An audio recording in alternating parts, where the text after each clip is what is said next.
আমি রাজি, কিন্তু আমার প্রাণে মারেন না, একটাবার সুযোগ দেন, আমি যাওয়ার মতন সুযোগ দেন আমারে।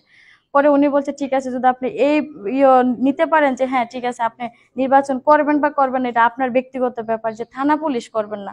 আমার বারবার বলে দিছে যাতে থানা পুলিশ আমি না করি। এটা এখন আমার যেহেতু লাস্ট পর্যন্ত আবার বলে দিছে যে আমি কি নির্বাচন করব না করব না, এটা আমার বিবেচনা। এখন তো আমি কোনোটাই বলতে পারতেছি না যে ওনারা কি চাইছে বা কি করতে চাইতেছে। সরাসরি ওনারা আমার কিছুই বলে নাই। আমি বিচার চাই, কিন্তু এখন যেহেতু আমার সামনে নির্বাচনটা, আমি ওইখানে থেকে আমার হাইকোর্টের যে আমার রিটমিট করে যে আমার কাগজপত্র এনে দিছে আমার যে উকিল রাজীব স্যার, উনি হাইকোর্টের লয়ার, তো ওনার সাথে আমি বুঝলাম আর কি, উনি বলতেছে যেহেতু আপনি সামনে নির্বাচনটা যদি কিছু করেন, যেহেতু আপনার জিটি দেওয়া আছে, আপনি সামনে নির্বাচনের পরে কিছু করেন। বিবেচনা আমাকে দিয়ে দিছে যে আপনার আপনার ব্যাপার, আপনি কি নির্বাচন করবেন না করবেন না। আমি বলছি আপনারা বলেন, আমি যদি বলেন আমি করব না, কারণ আমার তো প্রাণহানির বই দেখায় তো আমার কাজ হবে না। আমার এখানে মৃত্যুর সাথে লড়বো, আমার নির্বাচন আগে না আমার জীবন আগে। জিনিসপত্র যা মালামাল তো নিয়েই নিছে, আর লাস্ট পর্যন্ত আমার ছাড়ার কথা না, ওরা ছাড়ছে যে আমার কোনো জায়গাতে নাকি নিয়ে আর রাখতে পারবে না। যেভাবে প্রশাসন আসতেছে যাইতেছে, ওরা সব খবর পাইছে। অবশ্যই অবশ্যই প্রশাসনের কাছে চাই, কিন্তু আমার যে জিটিটা আছে এটা চলমান থাকুক, কিন্তু আমি যাই করি নির্বাচন যেহেতু আমি করতেছি, নির্বাচনের পরে আমি এটা নিয়ে মুখ খুলবো। না অবশ্যই ওনারা অনেক কষ্ট করছে, যেহেতু আমার স্বামী এসে ওনাদেরকে বিচার চাবো, অবশ্যই বিচার চাবো, কেন চাবো না। এখন কিডন্যাপকারী যে আমার ক্ষতিটা করছে, এই ক্ষতিপূরণটা তো আমার লাগবে। এখন আমি মামলা করতে চাইতেছি না, মামলা করলে আমার ইয়ের জন্য ক্ষতি হয়ে যাবে, আমার লাইফের জন্য ক্ষতি হইব। পুলিশ আমাকে কতক্ষণ প্রোটেকশন দিবে, আমার স্বামী চলে যাব আমার নির্বাচনের 5 দিন পরে। আমি ঢাকাতে একলা আসা যাওয়া করার লাগে, আমি উত্তরপাড়া থাকি। তারপরে আমি, হ্যাঁ হ্যাঁ ওটা বলছে আমার 2টা ছেলে আছে, এদের কি চাই কিনা, ভালো কিছু সামনে ফিউচারে চাই কিনা। আমার সৌদি আরবে থাকে আমার স্বামী, 1-1.5 মাসের ছুটিতে আসছে, আবার চলে যাব। আপনার জানেন নিরাপত্তা আপনি দেন, ওরকম ভাবে আমার অনেক হুমকি টুমকি দিছে। আমি আমার স্বামীর মুখে শুনছি 3টা বাজে পর্যন্ত উনি সব ফোর্স নিয়ে ওইখানে গেল। এতটুক যে আমার জন্য করছে, এটা অনেক অনেক শুকরিয়া আমি জানাচ্ছি, সবাইকে ধন্যবাদ। যে আমি নিখোঁজ হওয়ার পরে সবাই অনেকভাবে সব দিক থেকে ফোর্স নিয়ে চেষ্টা করছে আমাকে উদ্ধার করার জন্য। তো 2 দিন নিখোঁজ, এর মধ্যে অনেক কিছু হয়েছে, আমি এর আগেও বলা হয়েছে এখানে।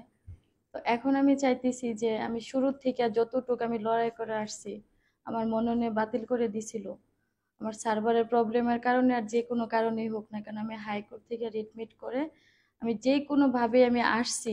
20 তারিখে আমি 2:30 বাজে মার্খা পাইছি পদ্মফুল প্রতীক। আমি যখন আমাকে ওনারা সামনে নিছে, তখন আমি বলছি হ্যাঁ আমি যেহেতু প্রতীক পাইছি, আমি অবশ্যই আমি এখন নতুন করে আমি লড়বো, বুটে লড়বো। তো এর মধ্যে আমার আজকে 1 সপ্তাহ পর্যন্ত আমি প্রচারণা করতেছি, এর ভিতরে একটা ঘটনা ঘটে গেছে, আমি যে কোনো ভাবে আবার ফিরে আসছি। আমার লড়াইটা অনেক বড় ধরনের হয়ে গেছে আমার জনগণের মাঝে, আমি এটাই চাইতেছি। আর ওসি স্যারকে বারবার এটাই বলবো যে আমি যদি এখন বর্তমানে আমার যে সময়টা যাবে এই 5 তারিখ পর্যন্ত, আমাকে যাতে একটু সহযোগিতা করে সবাই মিলে, যেত আমি যেদিকে থাকি না কেন একটু আলাদাভাবে যদি একটু কেয়ার করে, এটা আমার জন্য অনেক বড় পাওয়া হবে। যেহেতু আমি চাই না, তারপর আমি চাচ্ছি এখন বর্তমানে পজিশনের জন্য যে ওনারা যদি একটু টেক কেয়ার করে আগের চেয়ে ভালো, তাহলে আমার ওরকম আর কোনো বিপদ হবে না।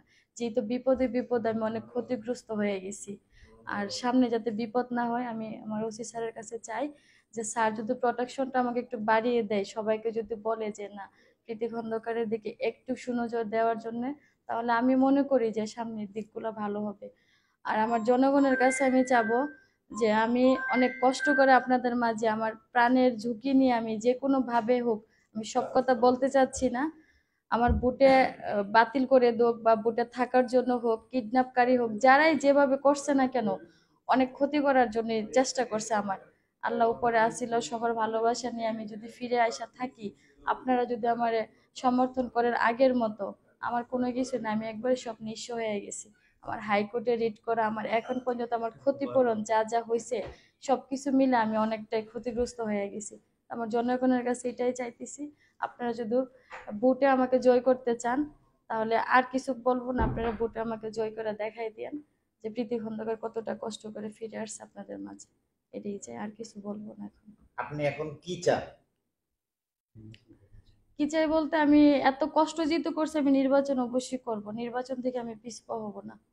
আপনি কি কোনো আইনগত সহায়তা চান?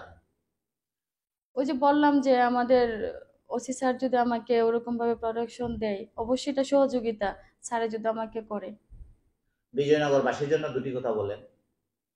প্রিয় বিজয়নগরবাসী, আমি প্রীতি খন্দকার।